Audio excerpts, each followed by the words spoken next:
What if the month that delivered you into the world is not a verdict but a training ground? What if the skies did not write your fate, they wrote your workout? If that sounds audacious, hold the thought. By the time we finish, you will carry a compact compass. You can speak to yourself in one breath. I am not my month, I am my method. And we will put that line to a real test before the end, folding it back into 3 lives that could have gone to ruin and didn't. Let's begin with a simple boundary that thoughtful people forget in the heat of hope.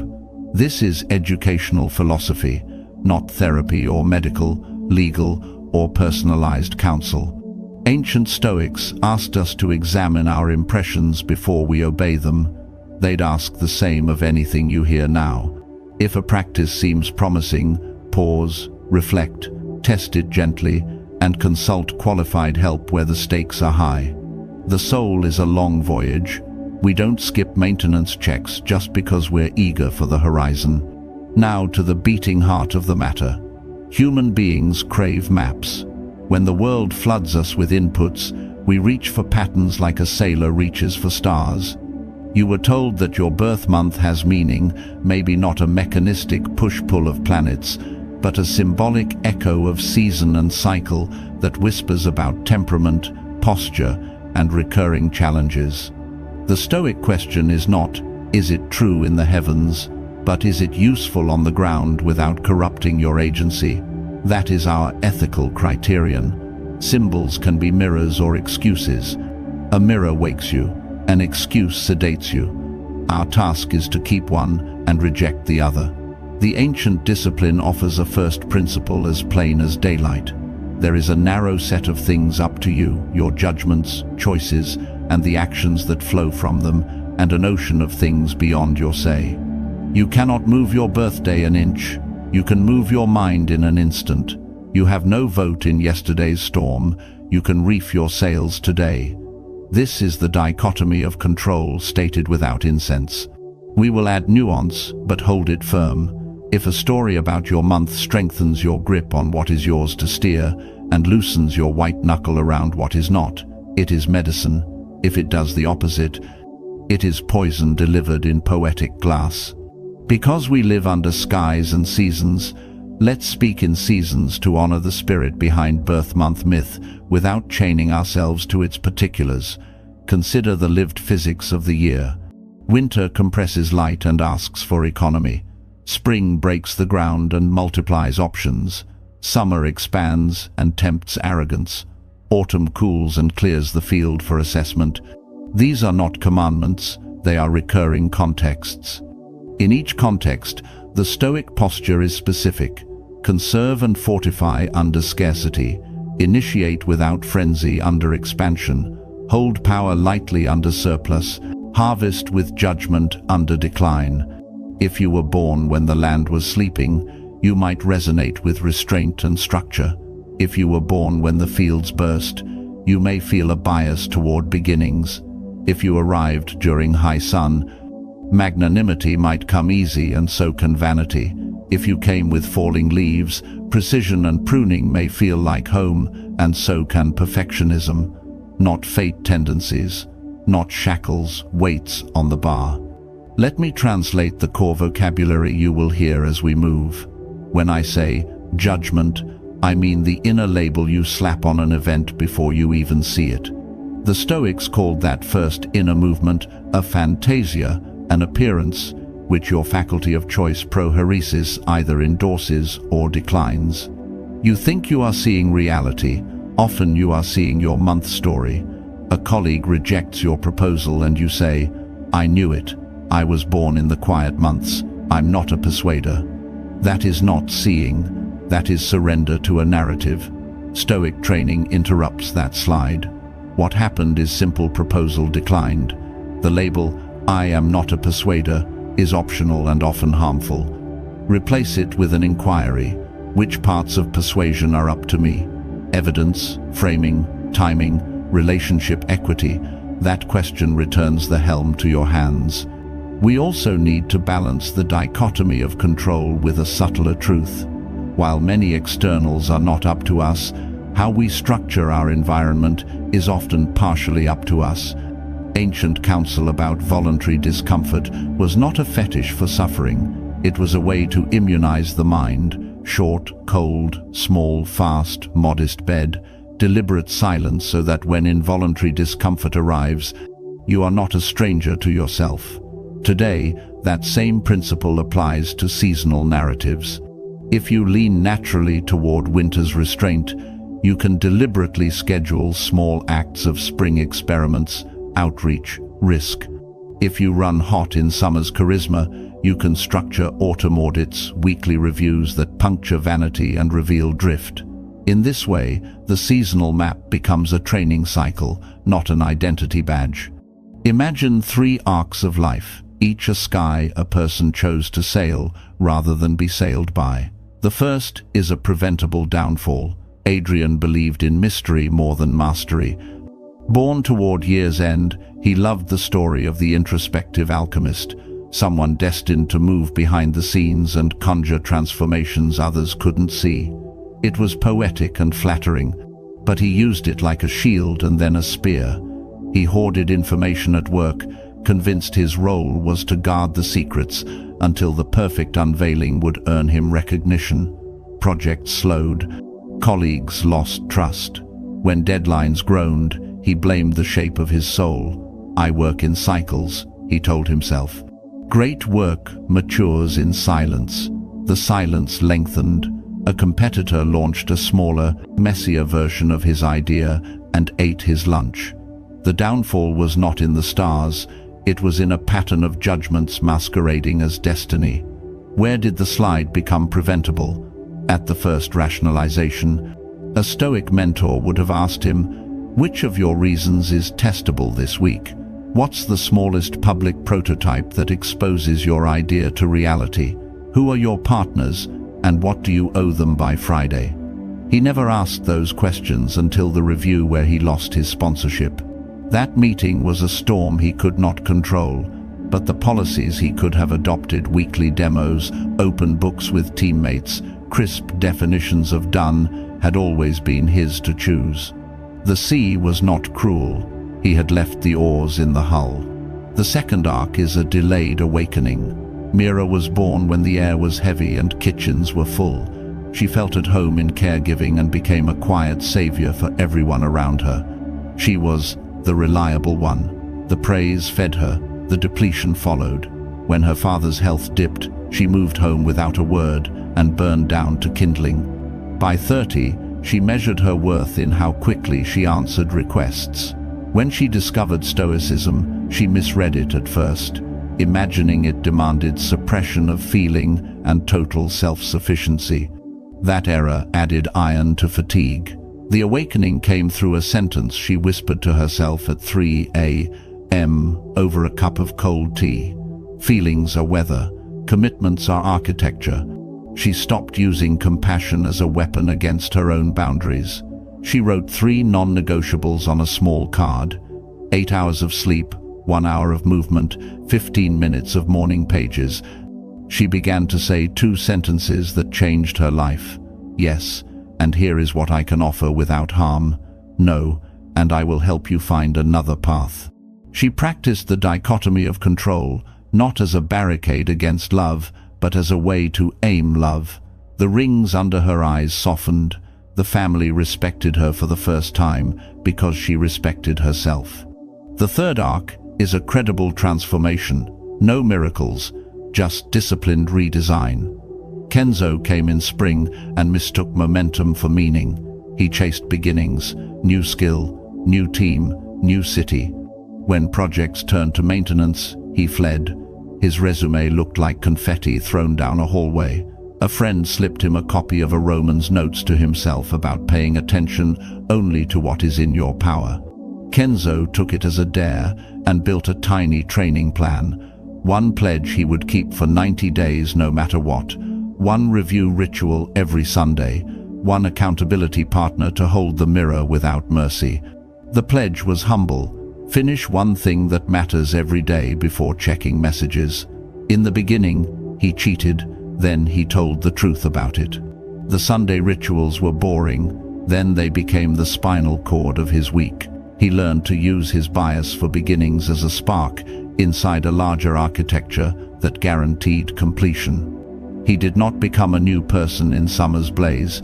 He became the same person, fortified with autumn's discernment and winter's steadiness. 2 years later, he led an unglamorous project that kept a hospital's systems from failing in a heatwave. No headlines, quiet heroism. He slept like a stone because his life had a flaw. When we speak of month archetypes, we're really negotiating the tension between poetry and policy. Poetry compresses truth into feeling. Policy compresses intention into habit. You need both. If you sense, for instance, that winter's children lean toward structure, the policy is to extract the virtue and discard the vice. The virtue is reliability, the vice is rigidity. How do you extract? You keep the calendar, but attach it to reality testing. Set your plans in pencil. Surround structure with feedback loops. Every plan must have a review date that asks, is this still true after contact with the world? Reality is the instructor that Stoics considered the ultimate judge. It will erase illusions without shaming you if you let it. If you feel spring in your bones, ideas bloom just by being near paper. The policy is to use initiation as an offering, not a flight. Write down beginnings you will not pursue and give them away to people who will. Treat the surplus like harvest, not hoard. Tie each new start to a small, clear finish line and a handoff. That preserves the dignity of your spark while protecting your life from fragmentation. If you run hot with summer's charisma, practice the old and awkward art of asking for dissent. Give teammates a formal role, the critic who protects the group from your halo. Train yourself to rehearse plans with the most skeptical mind in the room. What would sink this? What would embarrass us in 9 months? If you hunger for autumn's analysis and precision, guard yourself from the paralysis of the last 2%. Finish at 98 and release. If your identity is fused to flawless, you will never serve. Service requires delivery under uncertainty. Practice hitting publish while your hands still tremble, then schedule an iteration. It's time to clarify a philosophical nuance. Ancient Stoicism is often caricatured as a denial of feeling or a worship of logic for its own sake. In reality, those old voices sought freedom from compulsion, not numbness. They aimed at the integration of reason, emotion, and action under the governance of a wise will. They often sounded severe because they were writing to themselves in crisis.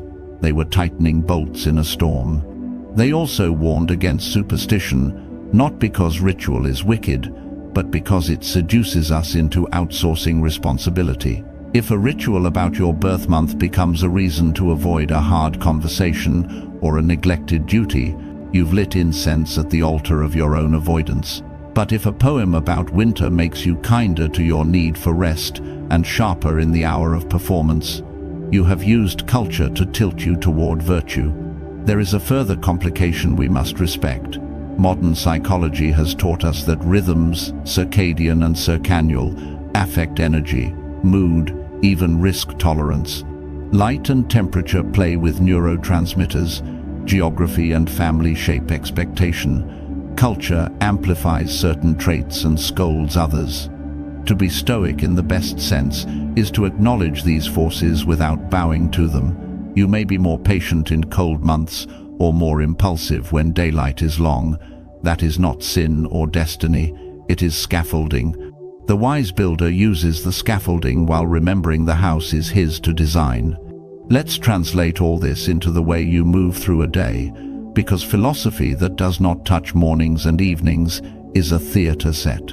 Begin with the smallest possible morning ritual that reasserts the locus of control. Before the news or the glowing rectangle, write 3 lines. What's mine? What's not? What matters?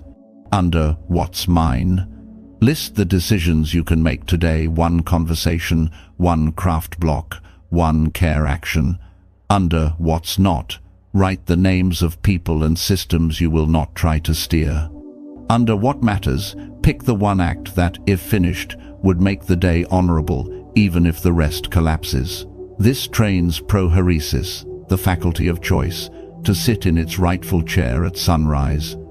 You'll need a midday technique for impressions. The Stoics trained themselves to break the hypnotic spell of first appearances by uttering short names for things. Instead of catastrophe, they would try a layoff notice. Instead of betrayal, an unmet expectation. This is not denial, it is de-dramatization. It prevents the inner storyteller from hijacking your endocrine system. If you're tempted to say, "I was born in the month of warriors, so I confront," name the situation before you lunge. A teammate's delay on a deliverable. Now choose. Do I need confrontation or coordination? Most of what we label battles are really logistics. In the evening, live like an architect, not a judge. Review and design.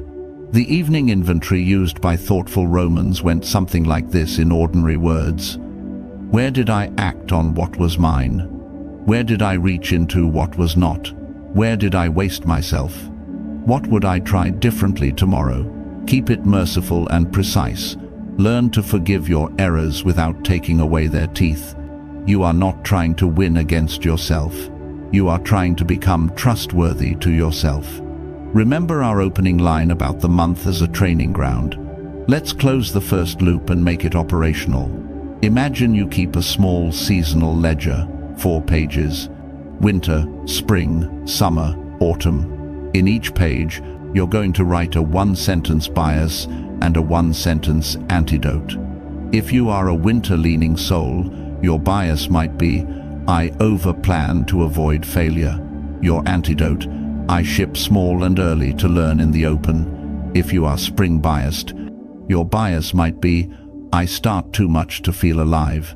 The antidote, "I choose one finish per day before I earn the right to begin." Summer bias, "I believe my charm is strategy." Antidote, "I appoint a skeptic and don't move without their critique." Autumn bias, "I refine until the moment dies." Antidote, "I freeze scope and deliver, then iterate publicly." You will reread these at the turn of each month, not as superstition, but as steering corrections. The sky turns, you adjust trim. Let's revisit Adrian, Mira, and Kenzo to see what changed when they shifted from myth as identity to myth as instrument. After losing his project, Adrian made a private vow that would make old philosophers nod. He would never again keep his work in the dark longer than 7 days. Every Friday at 3, demo something to someone who could say this isn't working while there was time to save it. He assigned a colleague the role of breaker, paid in gratitude, not money. He used his fascination for hidden systems as a service to the team rather than a seduction for ego. He still felt the romantic pull of secrecy, but he understood it now as a craving for safety. Safety could not be allowed to run the company. When he launched the next initiative, there were defects. There was also a community around the work that helped repair them. He discovered that mastery is not the same as mystique. Mystique is a costume. Mastery is a practice. Mira's awakening matured into an ecology of care. She learned that boundaries are not walls but agreements, and that the most loving word in the language is sometimes no. She took the 15 minutes she used to spend doom scrolling and gave them to what ancient writers called morning recollection. She would ask, "What roles do I actually inhabit today?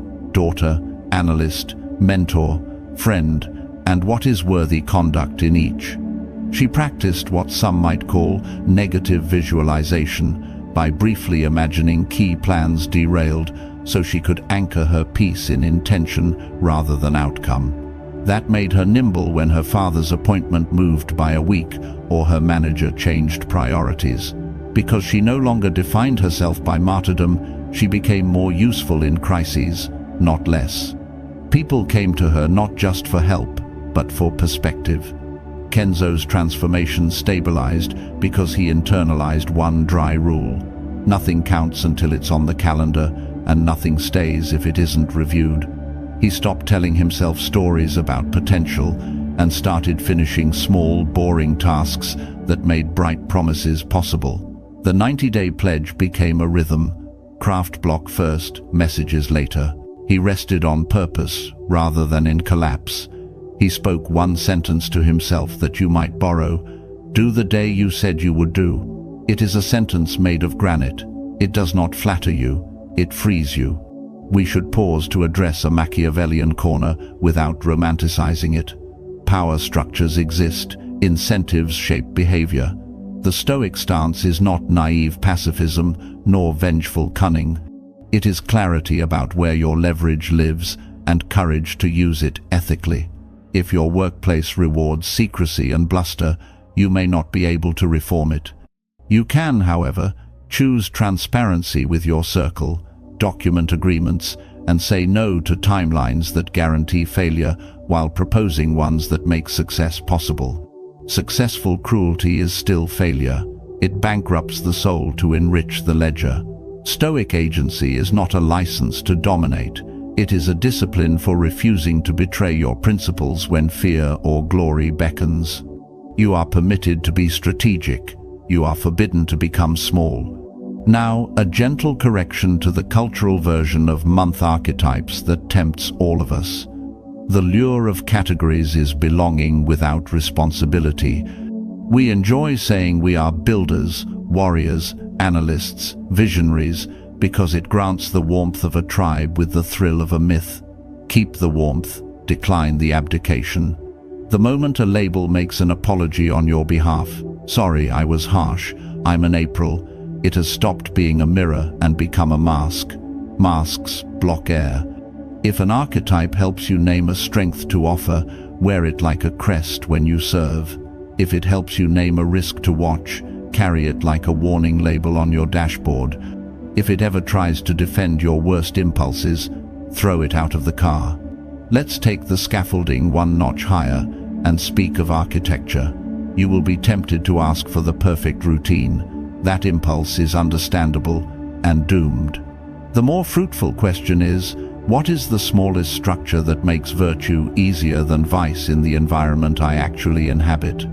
The answer will be seasonal by design. In dark months, you might anchor your day with bright, warm social accountability, a morning check-in with a friend or team, a standing call that asks what you'll do first and whether you did it yesterday. In light months, your risk might be diffusion, so you anchor with constraints, office hours for interruptions, quiet hours for deep work, a digital Sabbath that is not negotiable. This is not about performing an aesthetic of discipline. It is about making the desired behavior the path of least resistance. A fortress is not built for Instagram. It is built because storms exist. I promised you a payoff you could test by the end. The line was simple. I am not my month. I am my method. How do we test it? This week, pick one situation that you have been attributing to your month story. It might be, I don't speak up in meetings because I'm from the contemplative quarter. Replace the story with a method. For the next 3 meetings, I will prepare one substantive question on paper before we begin, and I will ask it before the halfway mark. That is not hypnosis. It is a maneuver. Watch what happens. 2 outcomes are likely. First, you will discover that your voice does not shatter the room. Competence and curiosity are welcomed even when they are tentative. Second, you will discover data about your real obstacle. Maybe it wasn't temperament at all, but lack of preparation, or status dynamics, or unclear roles. Either way, you have moved from myth to measurement. The sky did not change, your ship did. If you need a second test, try a voluntary discomfort tuned to your seasonal bias. If you hoard comfort in winter, choose one cold exposure. Park farther and walk. Set the shower 1 notch down. Leave the coat for the first block. Not to punish yourself, to demonstrate that you can choose. If you scatter in spring, choose one constraint. No new projects until 2 are closed this month. If you swell in summer, schedule an hour with a mentor who disagrees with you and ask them to tell you 3 ways you are fooling yourself. If you prune to death in autumn, pick one imperfect work and release it by a date written in ink. These drills do not prove cosmic truth, they train human freedom. A last nuance for the scrupulous. Stoic texts are not uniform. Some voices emphasize inner peace, others civic duty.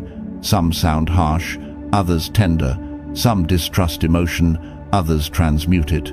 The unifying thread is the pursuit of excellence within moral bounds, achieved by directing attention and action to what is truly ours to govern. When we borrow symbols from other traditions, the spiral of time, the poetry of months, we do so as craftsmen, not zealots. We test, adopt, discard, refine. We do not build prisons, we build practices. So where does this leave you as the lights dim and the mind returns to its private weather? You have a map that will not make you superhuman, it will make you deliberate. It tells you that a label can be a lamp if you aim it at your work, and a leash if you snap it on your neck. It reminds you that power without virtue is loud failure, and that quiet reliability, showing up, finishing what you said, telling the truth will do more for your life than any incantation. It offers a few sentences to memorize when the room is loud. Feelings are weather, commitments are architecture. Do the day you said you would do. I am not my month, I am my method. We close our loops by returning to the beginning promise and to our three travelers. Adrian now demos on Fridays. Secrecy no longer seduces him because service is sweeter. Mira protects her sleep the way a guard protects a gate. Her no is clean, and her yes has power. Kenzo finishes before he checks messages. His craft has a flaw, and that flaw holds other people up. None of them escaped their temperament, they trained it. The month did not change, the method did. If you want a next chapter that deepens this work without mystique, explore the discipline of negative visualization, not as morbid fantasy, but as an inoculation against shock. Imagine briefly the loss or delay of what you hope for, so that gratitude is your baseline and resilience is your reflex. Or explore time as a moral budget, where each hour you spend declares a value louder than any speech. Those practices harmonize with everything we've done today. They are the logical continuation of a life built on agency, boundaries, and steady service. The world will keep telling you stories about yourself. Make sure yours is true enough to endure, kind enough to live with, and disciplined enough to build with. When the month changes, smile at the sky, adjust your trim, and keep the bow toward what you can control. The rest is weather, and weather is for sailors.